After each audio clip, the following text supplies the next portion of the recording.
You believe in this book that I'm holding and you feel like you have this untapped potential because you just can't be consistent long enough, because if you actually worked out and started meal prepping like you should, you will look amazing. If you start doing the ideas that came to mind, man, your life will look completely different. I want you to understand this breakthrough moment right here in Galatians 5:17. For the flesh desires what it is against the spirit, and the spirit desires what is against the flesh.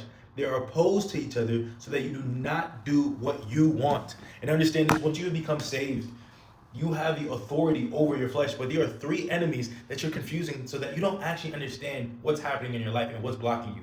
Think of it like sports. If you don't know what defense is in front of you, and you're trying to just score your basket, you're always gonna bump into different defenders. And so this is how you're gonna understand the strategy against you. You have three enemies. You have the obvious enemy, Satan himself, the opposer. Then you have the world, right? The world and all of its culture. And then you have the flesh. And this is the one that we so solemnly don't understand how to combat.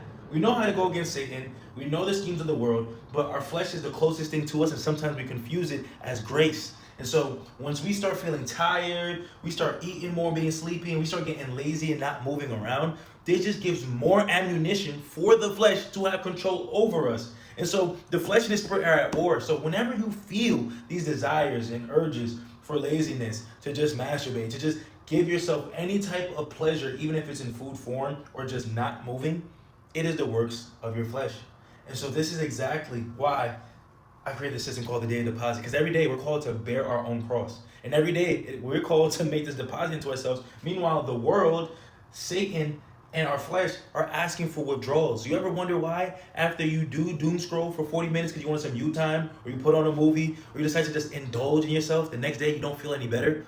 You're spinning in the same circle. And unless you start making these deposits into yourself on a daily basis and start feeding your spirit, you'll always be back at square one. So if you actually want to learn what the daily deposit is and how it can help you finally lock in and see the transformation you know you can make, DM me the word change. I'll send a breakdown.